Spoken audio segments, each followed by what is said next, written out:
Hello, friends, listeners, and viewers. Welcome to Silver Lining, where we find hope in every season of life. Good morning and good evening po dyan sa Pilipinas at sa inyong lahat around the world. Welcome back to Silver Lining, where we reflect life, faith, and the wisdom God gives us for the journey ahead. Ako po si Silver and I'm so glad na kasama ko kayo ngayon. Gusto ko po sanang pag-usapan natin ngayong gabi ang isang napakabigat na issue ng nakakarami sa atin. Something that's been heavy on a lot of minds lately. Something na marami sa atin are quietly dealing with. Ano po yun? Ang ating economy.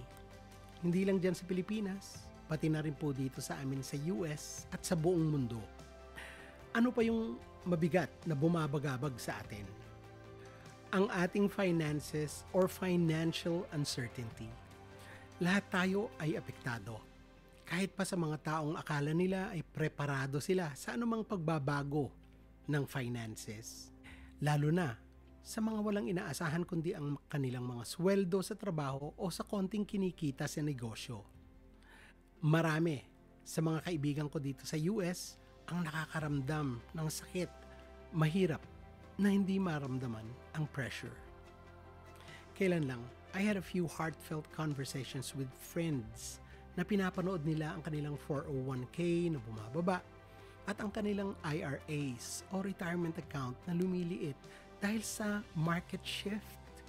And more specifically, ang bagong taripa na kalalabas lang. Yung iba, tulad ko, are hopeful. Yung iba, they are hurting. While some are optimistic, others are really struggling. Kung ikaw ay isa dito, kung ang feeling mo ay balisa at walang kasiguruhan, ninenervyos kung ano ang future ng iyong finances, at yung nawalan kung makakabawi pa, at nag-iisip na kung ano ang maaaring gawin. Nakaka-relate po ako sa inyo. Hindi ka nag-iisa, kaibigan. So, today, I want to share a different perspective. Yung nakakatulong sa akin na huminga ng mas malalim. Kahit na ang mga bagay-bagay ay talagang mahirap.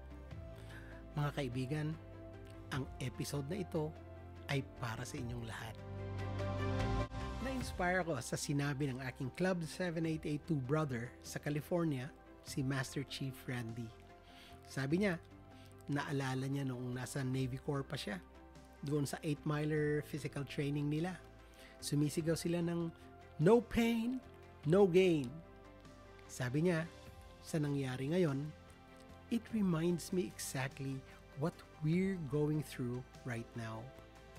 Dinagdag pa niya, uncharted waters for a better tomorrow. What a positive view and encouragement. Nakakapagpalakas ng loob. Shout out nga pala kay MC. Salamat bro sa iyong encouragement. I've always found the phrase no pain, no gain very interesting. Hindi lang ito for the 8-miler PT or the gym. Actually, isa itong theme in life. Naalala ko lang ngayon, sabi ng anak ko, noong sinabi kong gusto kong magpalaki ng muscle, sabi niya, Dad, growth often comes through resistance. Totoo yun. I agree sa sinabi niya. Because strength isn't built in comfort. Neither is our character. Napaalala sa akin yung story sa scripture about a man named Paul. Meron siyang sinabing kakaiba ang tama sa akin ngayon. Sabi niya, I've learned the secret of being content, whether I have plenty or whether I'm in need. Grabe. Para sa atin lahat ito. Imagine, kahit si Paul ay dumaan sa parehong sitwasyon, hindi niya dinideny ang pain. He just knows it won't define the outcome. So, what if kung ang financial pain, this shaking, is doing something deeper in us? What if it's helping us to see what really matters? Ano yung what really matters? Ito yung family natin, yung faith, katatagan o resilience, at kung paano tayo mag-care for each other. Dati, hindi pinapansin ng mga ito dahil nakatutok lang tayo sa pagpapayaman. What if kailangang pagdaanan natin ang financial crisis para mapansin natin ang what really matters? Sa ganitong mahirap na panahon, naalala ko ang mga bagay na nakapagbibigay sa akin ng katinuan. That one that keeps me grounded. Ang lahat ng nasa sa atin, as in lahat, ang ating bahay, mga sasakyan, negosyo, talents, oras, at lalong-lalo na ang ating pera. Lahat ng ito ay hindi talaga sa atin. We're not the owners, but we are the stewards. Ipinagkatiwala ang lahat ng ito sa atin. It's all entrusted to us. And seasons come and go. Some bring increase, some bring pruning. But the roots, they grow in both. Financial pain, like many are going through now, can feel like failure. But it can also be a chance for realignment. Isang pagkakataon na isipin at tanungin ang ating sarili kung saan ko inilagay ang aking seguridad. Ano ba talaga ang pinagkakatiwalaan ko? Yung sinabi ni Paul sa Philippians 4:12, yung kinote ko kanina, I've learned the secret of being content in every situation, whether well-fed or hungry, whether living in plenty or in need.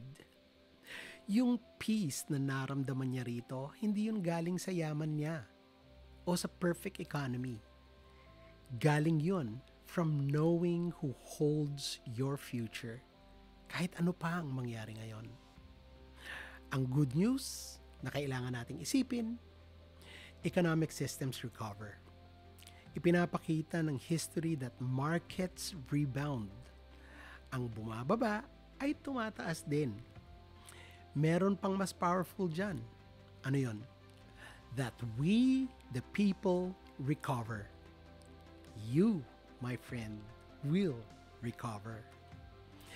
If you are going through a season of lack, maybe it's pruning, hindi yan punishment. Tulad nga ng sinabi ko earlier, parang isang puno kung ito'y ititrim para ito ay magbunga ng marami. Maaring nasa panahon tayo ng pruning. Isipin mo na lang na hinahanda ka lang para lumago at mamunga ng marami. So what's going on with this tariff? Last Sunday, napag-usapan namin sa aming Zoom fellowship with my friends sa Life Changers 83, ang Taripa. Shoutout nga pala sa Life Changers 83. So, going back, napag-usapan namin ang Taripa. Sa mga nagtatanong, ano ba talaga ang tariff? Ito po yung sinabi ko sa kanila. Ang tariff ay tax sa imported goods. Imagine niyo po ang tulay na may toll gate sa gitna nito, sa pagitan ng dalawang bansa. If you are trying to get the goods from one side to the other, kailangan mong magbayad ng toll para maitawid mo ang iyong mga paninda sa kabila. Yung binayad mo sa toll ay idadagdag, syempre, doon sa gasto sa negosyo o sa produkto. Tataas ngayon ang presyo ng goods na ibebenta sa kabila. Meron na pong system na tariffs ang mga bansa. For example, dyan sa Pilipinas, kung pumasok ang produkto ng US dyan, merong tariff na ipapatong ang Pilipinas para payagang makapasok at tinda dyan ang mga produktong galing sa US. Para ito sa protection ng mga lokal na mga industries. Yung idea na gawing mas mahal ang mga imported goods para yung mga local products can compete better. Pero ito ang catch. Sa short term, ang mga taripa ay maaring humantong sa pagtaas ng presyo, pagkagambala ng supply, at kawalan ng katiyakan sa merkado. At kapag ang kawalan ng katiyakan ay tumaas, gayon din ang pagkabalisa. Ang mga namumuhunan ay umaatras. Pag sila'y umatras, tinatamaan ang mga pondo sa pagriretiro. Kinakabahan ang mga tao. Yan ang nakikita natin ngayon. Pero hindi ito ang end of the world. Pero ito ay isang shaking. At kung mag-shake ang mga bagay, mag-pause at humanap ng bagong perspective. Kung nawalan ka ng malaki sa iyong investment, kaibigan, masakit talaga. Ramdam ko rin yon. Pero hindi yon ang rason para mawalan tayo ng pag-asa. Kung natatakot ka, okay lang yon. Pero huwag kang manatili doon. Meron tayong choice to trust na ang mga pangyayari will make us stronger, more purposeful, and more aligned with what really matters. Keep planting seeds of hope and wisdom. Trust that the market will recover. Magtiwala sa Diyos na tayo rin ay magre-recover. Dahil nga, no pain, no gain. So, ano ang gagawin natin habang hinihintay natin ang market na mag-stabilize o yung epekto ng tariff ay mag-settle? Una, pray. At huwag kalimutang huminga. Tulad ng nasabi ko kanina, financial storms don't last forever. Oo, matindi ang tama, ang pakiramdam, pero lilipas din ito. Second, refocus. Siguro, oras ito para i-reassess ang ating mga priorities. Oras para mag-learn ng something new. Planuhin ang budget at mag-adjust sa paggastos. Third, remember the bigger picture. Tayo ay mga stewards, not owners. Lahat ng nasa sa atin, ang ating income, ang ating investment, our opportunities, ipinagkatiwala lang ang mga ito sa atin ng Diyos. Ang mas mahalaga kaysa sa dami ng nasa sa atin ay kung paano natin i-handle ang ibinigay sa atin. Fourth, huwag magkulong at magmukmok. Lumabas and talk to people. Listen to wisdom. Share your journey. Tandaan, encouragement multiplies when it is shared. Finally, panglima, trust. Alam niyo po, every New Year, humihingi ako ng word sa Panginoon kung ano ang word, yung isang word lang na ibibigay niya sa akin for the whole year. At ito po yung word na ito, trust. Kaya pala ito ang word na binigay sa akin ng Diyos para ako mag-trust para sa mga ganitong panahon na kailangan ko talaga siya na pagkatiwalaan. Ano man ang mangyari, kaibigan, magtiwala sa Diyos. Amen po ba? Kung na-encourage kayo sa ating mensahe ngayong gabi, pa-share ang ating video at makinig sa kabuuan ng ating episode. Baka meron dyan may kailangan makarinig nito. Someone who needs guidance and help. Mag-subscribe na rin po kayo sa aking YouTube channel. Kung meron po kayong prayer request o katanungan, i-private message nyo lang po ako.